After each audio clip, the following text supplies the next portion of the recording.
OFW life.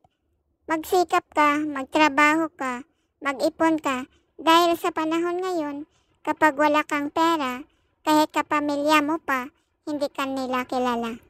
Kaya ito ang dahilan kung bakit napakahalaga sa aming mga OFW ang bawat sentimo dito sa abroad. Kasi pinipilit naming makapag-ipon ng pera para hindi na muli makabalik dito sa abroad.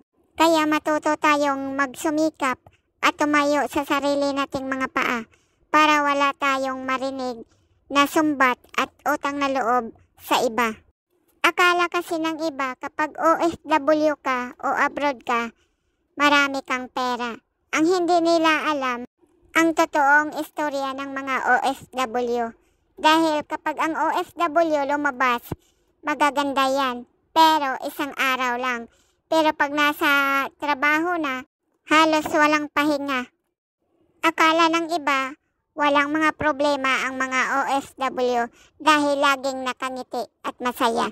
Di nila alam sa likod ng mga ngiti, may mga nakatagong mabigat na problema. Kaming mga OFW, sarili lang ang kakampi namin sa tuwing aatake ang stress, kaya dapat lakasan ang loob dahil hindi lahat ay nakakaintindi sa amin. Isa sa natutunan ko sa buhay ay hayaan at huwag nang pansinin ang mga taong may lihim na galit sa atin. Tandaan, hindi kabawasan sa pagkatao mo ang umiwas sa mga taong toksik. Maikli lang ang buhay kaya sulitin natin at piliin maging masaya. Hindi ko alam ang status ko ngayon, basta ang alam ko lang ay kailangan kong sanayin ang sarili kong harapin ang lahat ng mag-isa. Kasi hindi ka magiging matatag kung wala kang pinagdadaanan na problema. Kaya laban lang, habang may buhay, may pag-asa. Sa bawat karanasan ng ating buhay, doon tayo mas lalong tumitibay.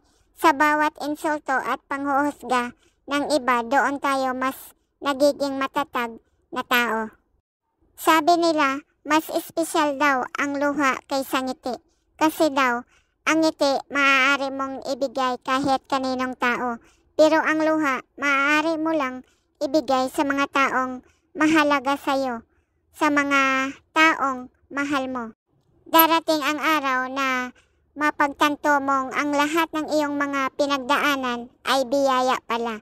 Yung mga hirap at pagluha mo dahil sa bigat ng problema ay inihahanda ka pala ng Diyos sa mas magandang plano niya para sa'yo. Kaya kung may hihilingin man ako sa Diyos araw-araw, yun ay bigyan pa ako ng tapang at lakas upang harapin lahat ng pagsubok sa aking buhay at ingatan ang mga mahal ko sa buhay. Ang bigat sa pakiramdam, no? Yung tipong walang nakakaalam kung gaano ka kalungkot, nasasaktan, na-stress at na-depress. Kahit sarili mong pamilya, hindi alam ang magulang mo, mga kapatid mo, at ng mga kaibigan mo ang mayroon ka lang ay ang sarili mo.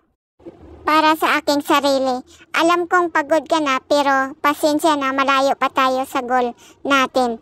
Kaya konting tiis pa at sakripisyo muna, ha.